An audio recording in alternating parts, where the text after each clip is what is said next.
নমস্কার বন্ধুরা, sweet lovely কিচেনে সবাইকে স্বাগত। আজ আমি তোমাদের সাথে একটা অন্যরকম রেসিপি শেয়ার করব। তোমরা তো অনেক রকম পকোড়া খেয়েছো, কেউ কেউ শিমের বিচি দিয়ে পকোড়া খেয়েছো, খাওনি তো? তো দেখে নাও, একদম কিন্তু মুচমুচে হবে। প্রথমেই শিমের বীজগুলোকে আমি ভালো করে ছাড়িয়ে নিয়ে জলে ভিজিয়ে রেখেছিলাম সারা রাত। তারপরে একটা মিক্সিং জার নিয়েছি, তার মধ্যে শিমের বীজগুলো দিয়ে দিচ্ছি, দিয়ে একটা পেস্ট তৈরি করে নিচ্ছি। শিমের বীজগুলোর কিন্তু পেস্ট তৈরি করে নেওয়া হয়ে গেছে।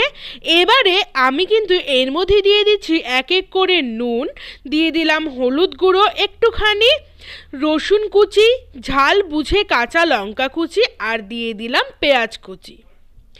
এবারে খুব ভালো করে এটাকে কিন্তু মাখিয়ে নিতে হবে। বাস সামান্য নুন, হলুদ আর পেঁয়াজ লঙ্কা দিয়ে একটা অসাধারণ পাকোড়া রেসিপি শেয়ার করছি।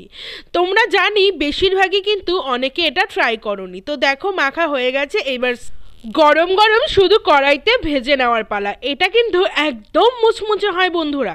কড়াইতে সাদা তেল দিয়ে তেল গরম হয়ে গেছে, এবার হাতের অল্প অল্প করে নিয়ে পাকোড়ার সাইজ করে দিয়ে দিচ্ছি।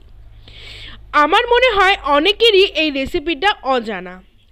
তো বন্ধুরা, এক পাশ ভালো করে ভাজা হয়ে গেলে অপর পাশটাকে উল্টে নিয়ে এবং অপর পাশটাকেও কিন্তু ভালো করে 5 থেকে 6 মিনিট একদম কড়া ভাজা করে নামিয়ে নিতে হবে। তো দেখতেই পাচ্ছ দুপাশ কিন্তু ভাজা হয়ে গেছে, চলো নামিয়ে নিই। এটা কিন্তু নর্মালি তোমরা চায়ের সাথেও খেতে পারো বা মসুর ডালের সাথেও কিন্তু এই পকোড়াটা খেতে পারো। এক এক করে বাদবাকি পকোড়াগুলো ভেজে নিচ্ছি। তো বন্ধুরা, এখন তো শিম বীজ পাওয়াই যায় বাজারে। তো তোমরা বাড়িতে চট করে এটা ট্রাই করো, আর তোমাদের কেমন লাগলো কমেন্টে জানিও। শুধু নিজেরা খেলেই হবে, বন্ধু বান্ধবদের কাছে একটু শেয়ার করে দিও।